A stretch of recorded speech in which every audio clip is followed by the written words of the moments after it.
Hello aspirants. M civil services के YouTube channel में मैं अभिषेक कुमार आपका स्वागत करता हूं। तो पिछले लेक्चर्स में जैसे कि हमने एक पॉलिटी की सीरीज स्टार्ट किया है जिसमें हम रिवीजन मॉड्यूल की तरह पॉलिटी को पढ़ रहे हैं। तो इसी सीरीज में आज मैं आपके सामने लेके आया हूं आर्टिकल 29 और 30, साथ ही साथ 31। ठीक है, यानी कि कल्चरल एंड एजुकेशनल राइट और साथ में राइट टू प्रॉपर्टी। तो चलिए स्टार्ट करते हैं लेक्चर को। सबसे पहले जानते हैं आर्टिकल 29 और 30 क्या बोलता है। वो बोलता है कल्चरल, यानी कि आपका कल्चर से रिलेटेड होना चाहिए अधिकार। कल्चर यानी हम जो संस्कृति अपनाते हैं, हमारी जो भी सभ्यता है। ठीक, उसके अलावा एजुकेशनल राइट यानी कि पढ़ने का अधिकार। तो अब देखिए यहाँ पे जो एजुकेशनल राइट है, ये दोनों किसको संबोधित करती है। ये मैंने बताया था कि ये सिर्फ और सिर्फ इंडियंस को मिलती है। ठीक है, सिटीजन ऑफ इंडिया। ठीक है, उसमें भी इंडियंस में भी सिटीजन ऑफ इंडिया होना कंपलसरी है। तो उसमें भी सबको नहीं मिलता है, ये मिलता है माइनॉरिटीज को, यानी अल्पसंख्यकों को। ठीक है, तो अब जानते हैं आर्टिकल 29 के बारे में।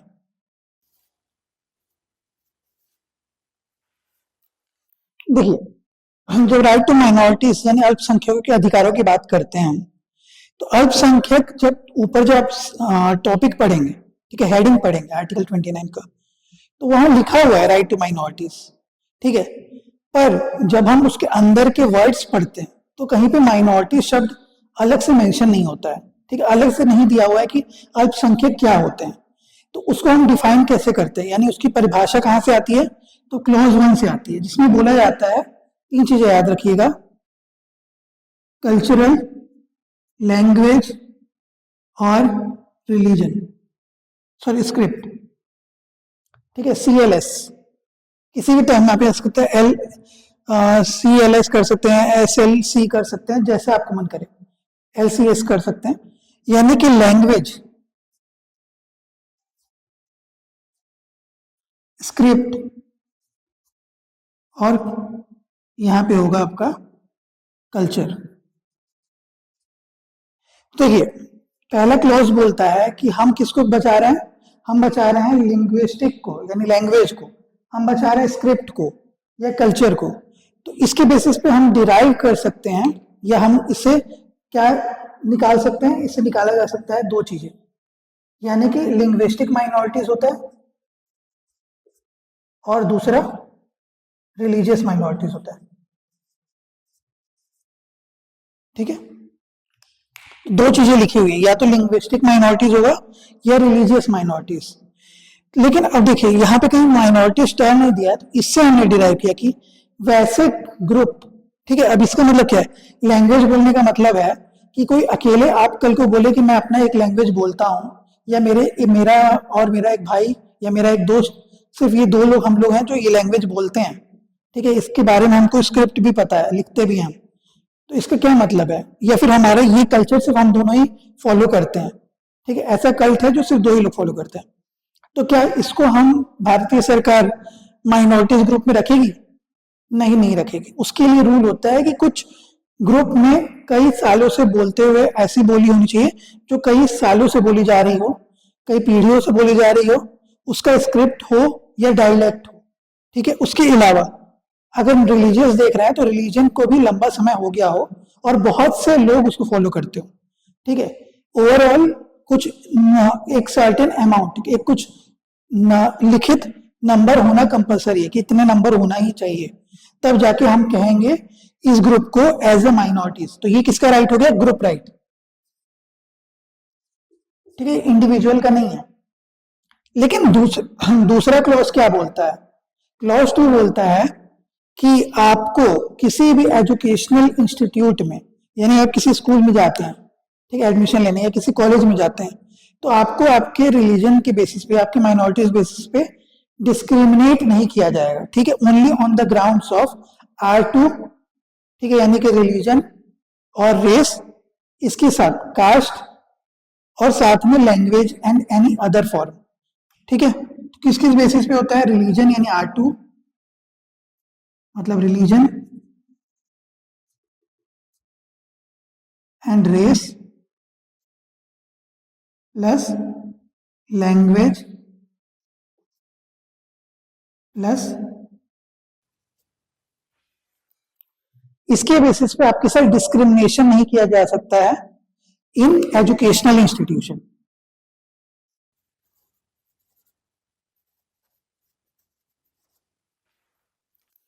ठीक है, माइनॉरिटीज को अगर आप माइनॉरिटीज है इनके बेसिस पे, ये सब माइनॉरिटीज में आएंगे अगर, तो अगर आप एजुकेशनल इंस्टीट्यूट में जाते तो आपके साथ भेदभाव नहीं करा जाएगा, आपको एडमिशन मिलेगा।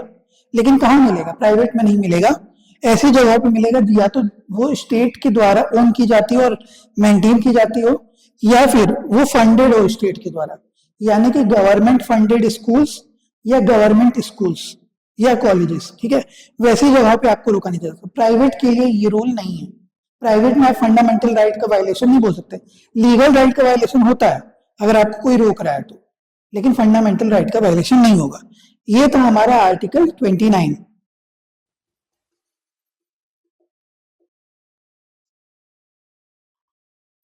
ठीक है, चलिए देखते हैं आर्टिकल 30 को। तो आर्टिकल 13 साफ साफ बोलता है इस्टेब्लिश एंड मेंटेन, मतलब इस्टेब्लिश भी करना है और मेंटेन भी करना है। ऐसा नहीं कर सकते कि कल को कोई कॉलेज या स्कूल बना हुआ है उसको आप मेंटेन करने लगे एज ए रिलीजियस इंस्टीट्यूशन या माइनॉरिटीज इंस्टीट्यूशन। तो यहाँ माइनॉरिटीज वर्ड ऊपर भी दिया है नीचे भी दिया है। ठीक है, अब यहाँ पे जानते हैं कि माइनॉरिटीज क्या क्या होती हैं। ठीक है, सबसे पहले बता दूं माइनॉरिटीज कौन कौन सी होती है।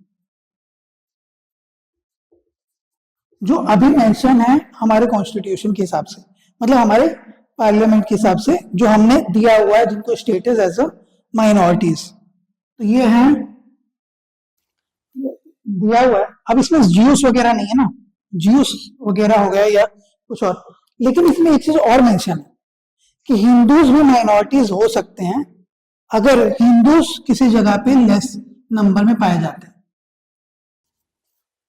ठीक है, ऐसा जरूरी नहीं कि हिंदूज माइनॉरिटीज नहीं होंगे, लेकिन अगर कोई एरिया ऐसा है, ये साफ साफ लिखा है कि minorities in the territory of India या एनी पार्ट ऑफ इंडिया, ठीक है, किसी भी हिस्से में भारत के रहते हो, तो उनको कौन सी चीजें होनी चाहिए? लैंग्वेज, ठीक है, उसके अलावा कल्चर, स्क्रिप्ट, ऐसी चीजों के हिसाब से माइनॉरिटीज डिसाइड करते हैं। तो ये सारे लोगों को माइनॉरिटीज हमने डिसाइड कर रखा है अभी टोटल 6। ठीक है, लेकिन हिंदूज भी हो सकते हैं किसी एरिया में, अगर चाहे तो गवर्नमेंट या वहां की स्टेट पावर जो है ना, हिंदूज भी हो सकते हैं माइनॉरिटीज अगर गवर्नमेंट चाहे, स्टेट चाहे तो। ठीक है, तो ये हो गया हमारा। अब इसमें 3 चीजें दी हुई हैं। देखिए, जो माइनॉरिटीज इंस्टीट्यूशन है उनको स्टैब्लिश एंड मेंटेन करने का बोला गया है। दूसरा, इनकी जगह भी एक्वायर की जा सकती है गवर्नमेंट के द्वारा। ठीक है, इनकी अगर जमीन या जो भी प्रॉपर्टी अगर एक्वायर करते हैं तो एक्वायर करने के बाद गवर्नमेंट को कंपनसेशन देना होगा, जो भी मार्केट प्राइस या जो भी डिसाइड करती है गवर्नमेंट वो। ठीक है, तीसरा हिस्सा बोलता है इसका कि एजुकेशनल इंस्टीट्यूशंस वगैरह में माइनॉरिटीज को राइट्स होंगे। ठीक है, तो इसमें चीजें बोल रही है कि स्टेट कभी डिस्क्रिमिनेट नहीं करेगा। ठीक है, स्टेट डिस्क्रिमिनेट नहीं करेगा किन चीजों में? 3 चीजों में। अगर कोई इंस्टीट्यूशन क्या है, स्टेट फंडेड है या स्टेट से रिकॉग्नाइज्ड, ठीक है, रिकॉग्नाइज और एड मिल रहा है स्टेट से, मतलब इनको हम मान्यता भी मिल चुकी है और ग्रांट या पैसे भी मिलते हैं। दूसरा, रिकॉग्नाइज है मगर ग्रांट नहीं मिलता है, ठीक है, नहीं लेते हैं। और तीसरा बोल रहा है कि अगर वो रिकॉग्नाइज है या नहीं है, नहीं उनको ग्रांट या पैसे मिलते हैं उनको चलाने के लिए। तो ये 3 स्थिति में हम माइनॉरिटीज को राइट्स देते हैं, एजुकेशनल राइट। ठीक है, तो उम्मीद करता हूँ ये सारी चीजें आपको समझ आ गई होंगी। यहाँ पे हमारा आर्टिकल 29 और 30 खत्म होता है। अब जानते हैं आर्टिकल 31 के बारे में, यानी राइट टू प्रॉपर्टी के बारे में। चलिए, आर्टिकल 31 ये था पहले राइट टू प्रॉपर्टी। ठीक है, और 19F में भी बोला गया था कि प्रॉपर्टी को आप एक्वायर कर सकते हैं, जो अब हट चुका है बाई 44th कॉन्स्टिट्यूशनल अमेंडमेंट के द्वारा, 44वें संविधान संशोधन के द्वारा इसे रिपील या समाप्त कर दिया गया है। ठीक है, लेकिन आपको ये बता दो कि ये 1978 में हुआ। ये 1978 में हुआ, पर इसकी शुरुआत बहुत पहले से हो गई थी, क्योंकि लोगों को बराबरी देना था।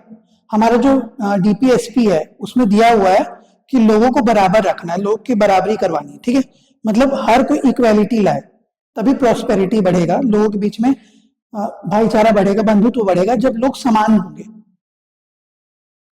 तो समानता आएगी कैसे? क्योंकि क्या था, पहले जमींदारी सिस्टम था, जमीन लोगों के पास बहुत ज्यादा थी, कईयों के पास थी नहीं, कईयों के पास बहुत ज्यादा थी। तो उनको रोकने के लिए क्या किया जाए? तो सबसे पहले फर्स्ट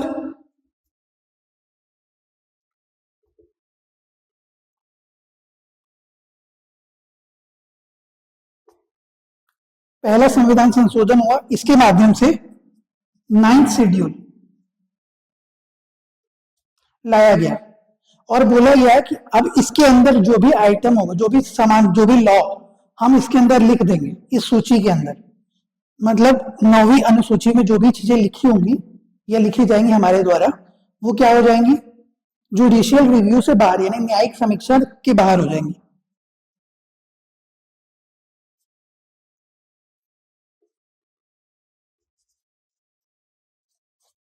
न्यायिक समीक्षा नहीं हो पाएगी उसकी। ठीक है, तो ये हो गया आपका फर्स्ट अमेंडमेंट।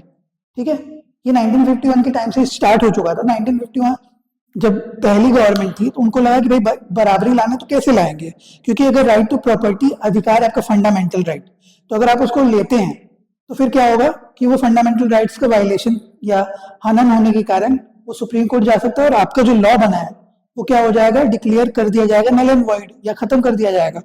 तो उसे बचाने के लिए लोगों में क्या करना था? बराबरी भी तो देना था, लोगों को इक्वालिटी देना था, लोगों को अपलिफ्ट करना था, एम्पावर करना था। तो कैसे किया जाएगा? वो उस करने का स्टार्टिंग हुआ फर्स्ट शेड्यूल से, जिसमें फर्स्ट अमेंडमेंट से, जिससे 9th शेड्यूल जोड़ा गया, जिसमें बोला गया कि जुडिशियल रिव्यू के परव्यू से बाहर होगा कोई भी लॉ। ठीक है, जो इसके अंदर लिखा जाएगा। ठीक है, आगे देखते हैं। ठीक है, तो यहां से आता है आर्टिकल 31A।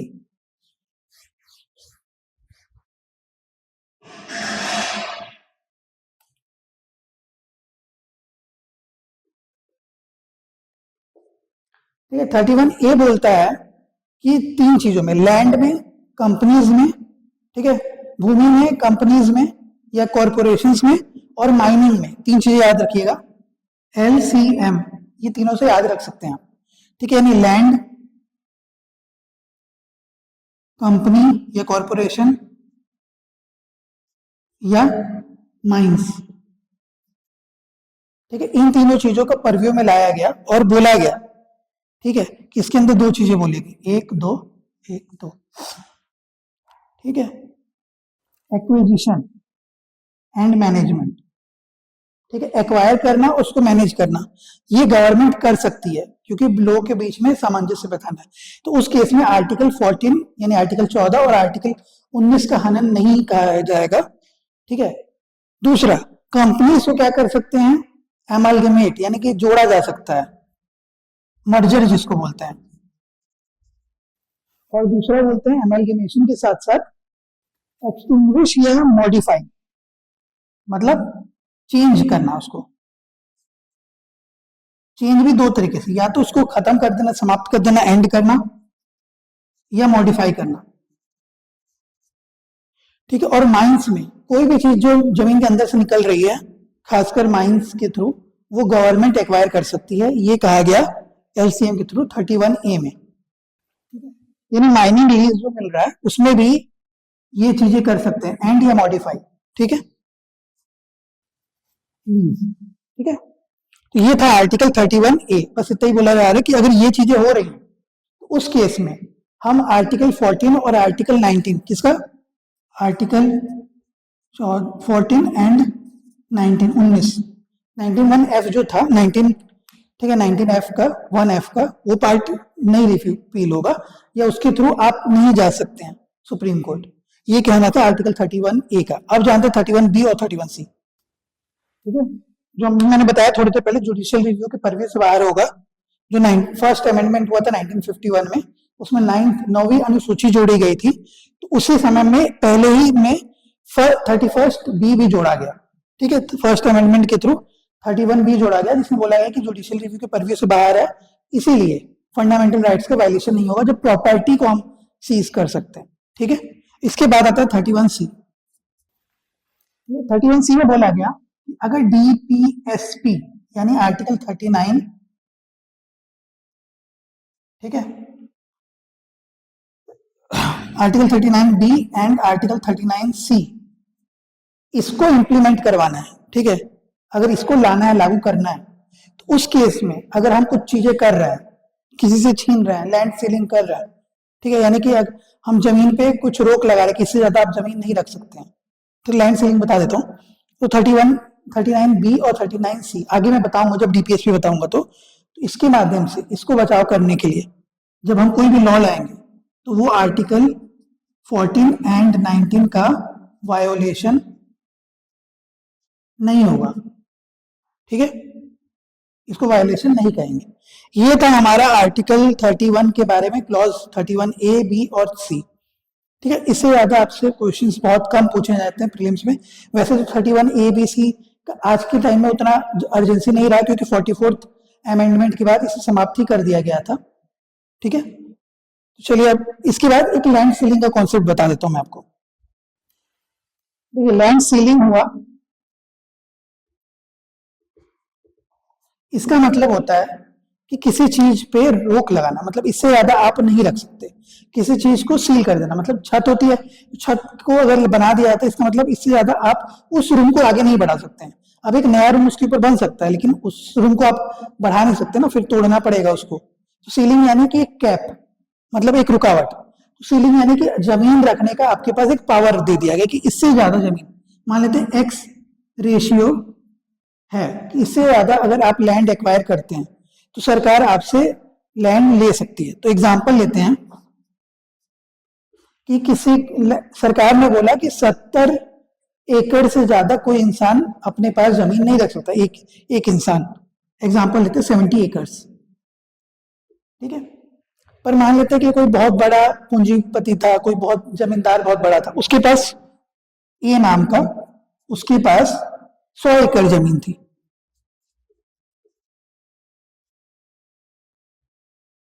100 एकड़ जमीन थी, ठीक है। तो जब 100 एकड़ जमीन है तो कितना ज्यादा है, 30 एकड़ जाता है, ठीक है। तो डिफरेंस जो है ना,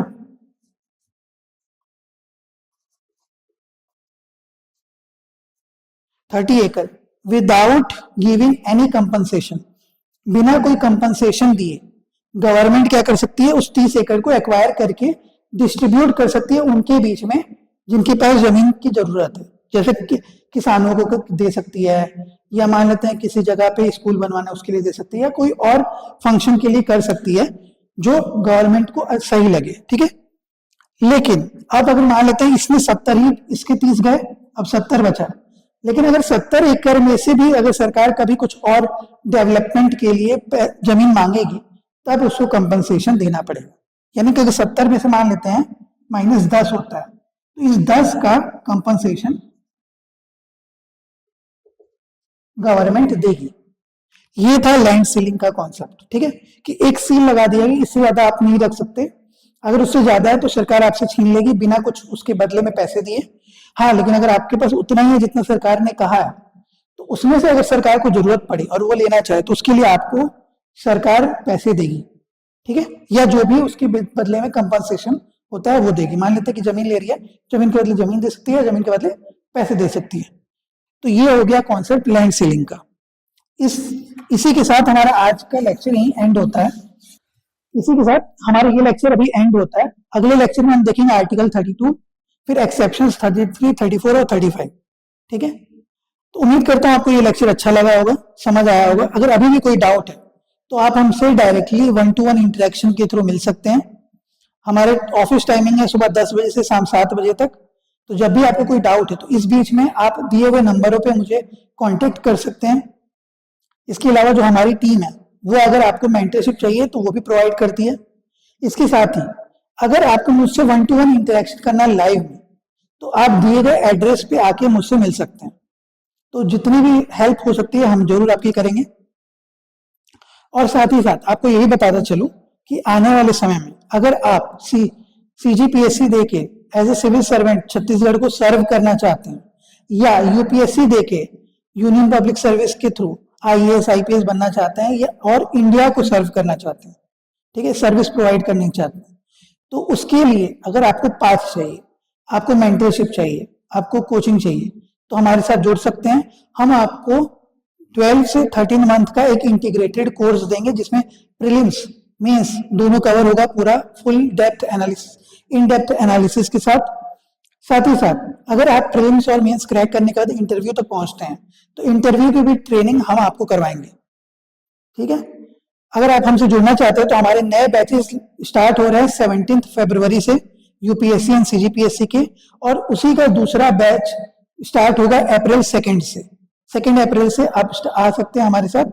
तो इस बीच में अगर आपको डेमो लेक्चर्स लेने हो तो डेमो लेक्चर्स भी आप ले सकते हैं। पहले 4-5 दिन आपके लिए फ्री होंगे, ठीक है। उस बीच में अगर आपको लगा कि हमारे साथ आपको कंटिन्यू करना है तो आप हमसे जुड़ सकते हैं। हमारी फीस मिनिमल होगी, तो आप हमारे साथ जुड़िए और अपनी जो भी एग्जाम्स की आप प्रिपरेशन कर रहे हैं उस प्रिपरेशन को और स्मूथ बनाइए, बूस्ट दीजिए, और आने वाले सालों में एग्जाम्स क्रैक करके एज ए सिविल सर्वेंट देश को या स्टेट को सर्व करिए। चलिए, अगर आपको ये लेक्चर अच्छा लगा तो लेक्चर को लाइक करें, लेक्चर को शेयर करें अपने फ्रेंड्स के साथ जो भी UPSC PSC या अदर गवर्नमेंट एग्जाम्स की तैयारी कर रहे हो। अगर चैनल को आपने सब्सक्राइब नहीं किया हो तो चैनल को सब्सक्राइब कर दें और बेल आइकन दबा दें ताकि आने वाले नोटिफिकेशन आपको पहले ही मिल सके। चलिए, अपना ख्याल रखिए। कल फिर आपसे मुलाकात होगी अगले लेक्चर में, जिसमें हम फंडामेंटल राइट्स का लास्ट कॉन्सेप्ट आर्टिकल 32 और 33, 34, 35 को देखेंगे। इसके साथ ही फंडामेंटल राइट्स एंड हो जाएगा। चलिए, अपना ख्याल रखिए। Thank you and have a nice day.